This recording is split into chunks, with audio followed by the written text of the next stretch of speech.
As a juvenile defense lawyer, one question I get all the time is, if my child picks up a strike in juvenile court, will that count as an adult strike later in life? And the answer is sometimes yes. For a sustained petition, which is a conviction of a crime in juvenile court, to count as a strike, there's 3 conditions. So first of all, the minor has to be at least 16 years old at the time of the crime. Secondly, it has to be a crime that's listed in Welfare and Institutions Code 707B, and there's a complete list on our website.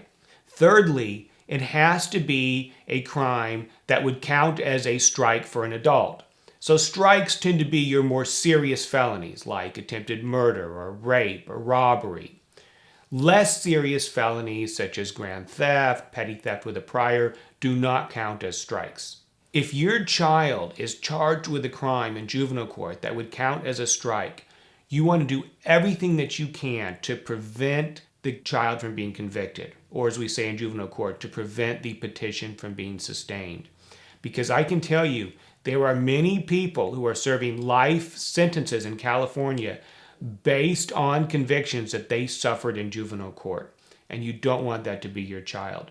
Here at Schaus Law Group, we represent many juveniles who are charged with strikes in juvenile court. And really, we have 2 strategies in these cases. One is to get the offense reduced to a non-strike.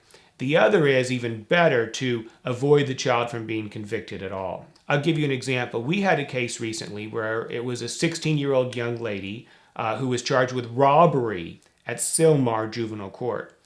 And this would have counted as a strike on her adult record. It would have been something that could really have haunted her later in life. We went to the prosecutor and the judge, and we showed that this is a child who goes to school, who has a loving, supporting family, who's involved with church, that this was really an aberration. This was sort of out of character for her. And we were able to convince the prosecutor to reduce it from felony robbery, to a simple petty theft case. By doing this, we were able to spare the child a felony, a juvenile record, time in custody, as well as a strike on her record.